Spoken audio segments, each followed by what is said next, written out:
you guys. We're gonna be going on a little bit of a drive here, just testing out the new camera equipment. So obviously it's Black Friday. Happy Thanksgiving to you all. And as you guys can see, I got myself an Insta360 Go 3S. So obviously in the past, I've been using my iPhone, which is funny as it sounds. I wanted to have like a simple setup, but it clearly doesn't work when I go on the track or try to do like fun stuff. I was able to get some good content for Taylor Dragon and kind of just those side roads. But yep, we're gonna try this out and see how it goes. So obviously leave down in the comments your thoughts on the audio. If you guys have any recommendations for like mic setups and stuff. I don't know, I actually don't know how it would work with an Insta360S, because the mic and memory is built into this car, which again, like one of the reasons why I wanted to get this camera set up is just so that it's very easy. Like I don't have to worry about like get SD cards and extra stuff. And this is like, so far it's been really fun. I can just download it off the cloud or off the Wi-Fi to my memory on my phone, and I can edit from the app itself, which is really cool. So, Ineos Grenader, never seen one of those. But yeah, let's turn this thing off here. Whew. Obviously right now it's just 36 degrees outside, so the exhaust sounds pretty gnarly right now.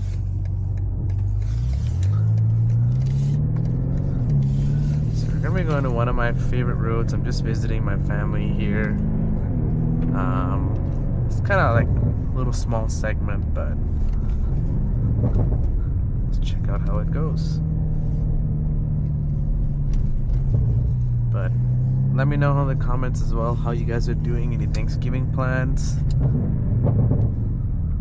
Whew. But yeah, other than that, yeah, it's set up in the wide angle mode right now. Other than that, I've been looking at a second car, guys. I want something fun for the channel. So I'm kind of torn. Like, I need something for my wife. I don't know if I should be getting her a car or me a car. So obviously if I get her a car, the idea would be to get something that's automatic and kind of fun. Maybe like a Golf R or a GLI, since a lot of my fans are GLI guys. A Elantra N, or even the new Corolla GR. Or the other option is I get something manual and just something fun, and then give her the M5, which is gonna be a sad thing because I really like this car, but I'll still be able to have it in the family, and still be able to drive it. So as of now, I've test driven a few cars. I test drove a Subaru WRX. So pretty much how I want to make this purchase is, it's really weird. Like, since I don't know like what I really want, usually like I always try to narrow down on at least 2 or 3 cars, go drive it and figure out. Since it's between like me and my wife, what I want to do is I just want to drive a car, see how fun it is, and see what would be like obviously good for the channel. So the reason why that's important is I don't want to get some like base, I don't know, Volkswagen Taos or like a Corolla hatch. I want to get something that's fun for me and also fun for the channel. And obviously what I've noticed is you guys like a lot of like, I guess, enthusiast performance, like cheaper models. Obviously the M5 is a beast, and it brings like its own set of attention. But I want to get something that's like, around that $30,000 budget, because there's obviously a lot more of you guys that would like to learn. And there's the other thing it invites is like being able to mod, right? So obviously since it's cheaper, I can put a lot more money into modding it versus getting like an M2 again that's manual, and buying it for like $70K, and I can't really do much to it because I'll be out of funds. But yeah, I drove a Subaru WRX and man, I hated that car. I've driven old Subarus, but the new ones, like I drove a manual and the automatic, and I did not like that car at all. It felt like a Hyundai Elantra. It was very, very cheap. The next car I drove was the Corolla GR. Obviously, the automatics are just coming out this year, so no dealer has them. I drove the manual, and oh my god, that car is a beautiful machine. The shifter, the throws alone were like just so nice, man. So crispy. It has the rev matching, it's all-wheel drive. The only really thing that kind of upset me about that car is the interior just felt like very cheap, and it just felt like a Corolla. Like obviously it had nice seats, but that's it. Like everything else about the car is very cheap. There's no like carbon fiber, like, you know, sporty interior feel. Like it feels like I'm driving like a Corolla, which when you're spending that kind of money, you know, 50K almost US, that's really not the best.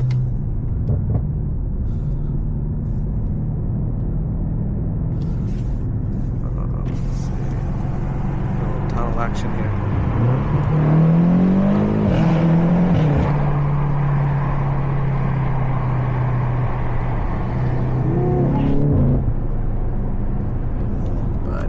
Miss how fun this car is. You just have to give it like half throttle and you're already doing like insane speeds. But this car is just so much fun, man. And it's just so loud, especially this is the first time I'm driving this car, like obviously in colder weather, and this thing is just super loud.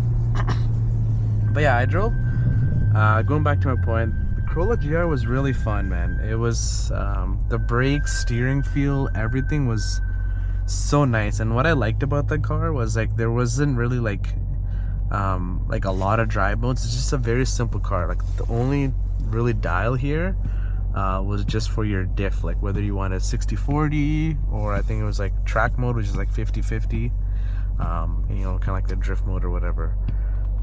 But I do want to try out the automatic just to see how fun it is, because what they did is they kind of made the gear ratios and everything tuned to more of like a 6-speed manual and more of that rally car vibe, which is really nice. I want to test that out. And I actually just came from a test drive for a Golf R. So I've driven a Golf R automatic and a Mark 8 GTI automatic, which my roommate had. Those cars are just so much fun. But I just drove a manual one for the first time. It's my first time driving a manual Volkswagen. And man, oh man, that was really fun. So obviously that car had felt like a lot more muted. And I was surprised, like the steering feel was very numb. Compared to the GLI I had, the GLI was so direct, the steering, and so stiff. This, even in race mode, it felt like very sloppy. The other thing was obviously the exhaust. It has those little like burbles, but it's not that loud. I'm sure if I get an exhaust, it'll be good. Comfort mode was really good. The suspension, the shifter, it still felt very crispy, but it's more tuned towards like a daily driver friendliness, as in like it's very like easy. The clutch is super light. Driving that car is like I feel like it would be impossible to stall that car. But then going to the stalling part, one of the things is Volkswagens apparently don't have automatic rev matching. I don't know if I couldn't figure it out, but I looked everywhere. The sales guy was like a new guy. He also couldn't figure it out, but I mean, if it was there, it would be in one of the vehicle or driver assistance functions. And yeah, I just couldn't find it out. So obviously rev matching for the old school manual driving guys, like they laugh at it, and even me when I first saw it, I didn't like it at all. But honestly, man, like just go from like third to second and having the throttle just like blip up, like it feels like a DCT, and it's just so fun. So one, it sounds really cool, right? It kind of gives that like DCT bark almost, you would say. The second thing is it like just eliminates that stress from like daily driving.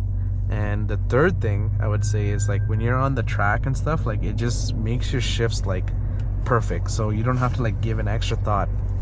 And obviously on the track, the reason why everyone's going towards automatics and stuff is because, you know, it's just like you want to be able to focus on your driving line, your performance, your braking, all that stuff. So having one less thing to do on the track, it's obviously going to make it much better of an experience. And obviously when I had that with the M2, you guys have heard me talk about it, it's really nice. So yeah.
Nice houses here.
looks like a JDM van, like one of those ones imported from Japan.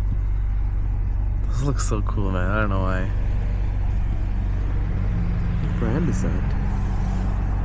It says Toyota on the back, but front had a different badge. That's cool. Just make sure it's still recording. Looking good, looking good.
Kid has a 720S.